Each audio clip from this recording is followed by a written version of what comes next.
Every time I've spoken about PEZA as president, it has been with an immense amount of pride and just as much confidence.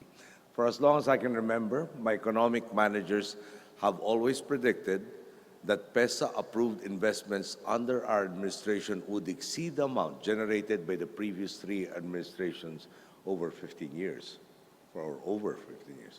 Tonight, I thank you for proving them right, because as of December 2015, 50.5% of total PEZA-approved investments, equivalent to roughly 1.594 trillion pesos, have been recorded under administration. In light of this,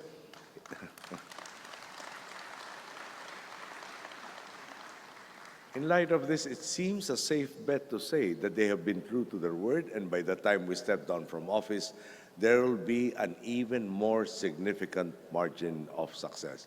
And for that, on behalf of our people, we thank you all. To be honest,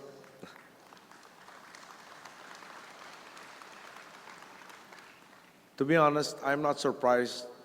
I am not surprised, because no matter the quality of the country's leadership in the past, PEZA has cultivated a strong track record of good governance. For this, we have none other than Director General Lilia de Lima to thank.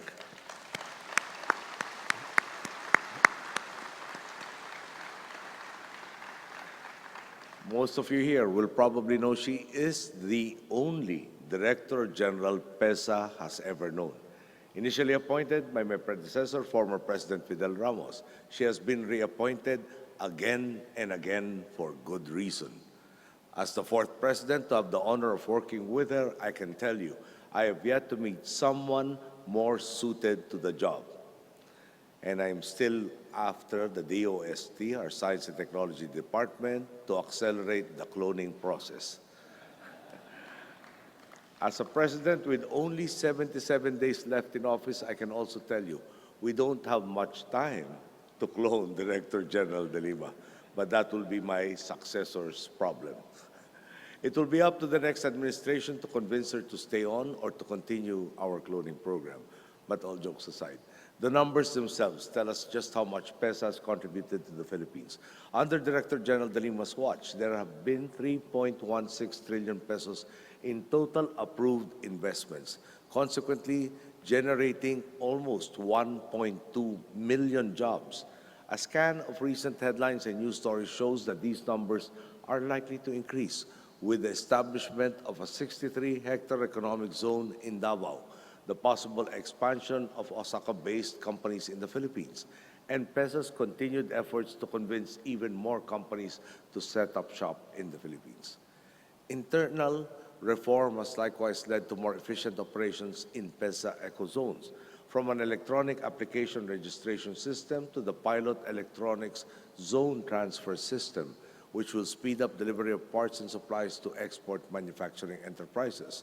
Indeed, determination and dedication to service have become institutional policies and trademarks. I am told that you are one of, if not the only ecozone authority in the world to operate 24 hours a day, 7 days a week, with the exception of Good Friday. This isn't just a tagline. Your investors themselves continue to speak highly of the quality of service they have received from the men and women of PEZA. Some have said that it takes only a single phone call and they know that PEZA will be there to help them resolve any issue. Others say it is the most efficient government agency they have encountered. Everyone agrees you are graft and corruption-free.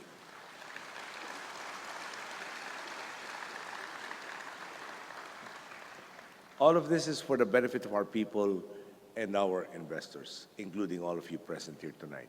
Everything that PEZA has done is a reflection of just how much we want you to build successful and lasting enterprises in the country. It does not matter if you have been on our shores for 20 years or if you are just about to break ground on your facility. Your being here shows your confidence in Filipinos and your commitment to our country. Just as we have done in the past, we will partner with you for the success of all, from your companies who will undoubtedly reap greater profits to Filipino employees empowered by a decent livelihood and the opportunity to make the most of their skills. At the same time, I know this is a period when investors in the business community in general will be somewhat cautious. Right now, the Philippines remains firmly among the fastest growing economies in Asia. We continue to climb competitiveness rankings, but we are also facing an election. William Pesek of Barron's Asia wrote about this recently and calling our May 9 elections, and I quote, a make or break moment for the Philippines, close quote. He expressed concern about the possibility of our country either losing momentum or worse, reversing its momentum to advance vested interests. Of course, I understand all these concerns better than anyone else. I vowed to leave our country in a far better state than that which I found it. And I believe I will be doing just that come June 30.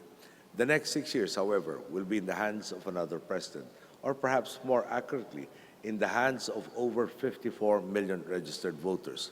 What we have now is a momentum built on the sacrifices and hard work of the past years. We do not live in a perfect country, and to be frank, I do not have much time left to continue striving to perfect it. At the same time, during our administration, our people have laid a firmer foundation for inclusive and sustained growth than we have seen in previous generations. I have not been shy about saying that there is only one man who can continue that growth, only one candidate who has the experience, integrity, and know-how to speed up progress. Even as I continue to encourage our countrymen to recognize what is at stake, I do so with the confidence and trust that they will see the great strides we have made, whether in an agency like PEZA or in the wider economy. They will choose wisely. They will continue the great success story of the Philippines with partners like all of you here to work alongside them. And with that, may I greet each and every one of you in PEZA a happy anniversary. I thank you, and I'm sure you will enjoy tonight's performances. Good evening.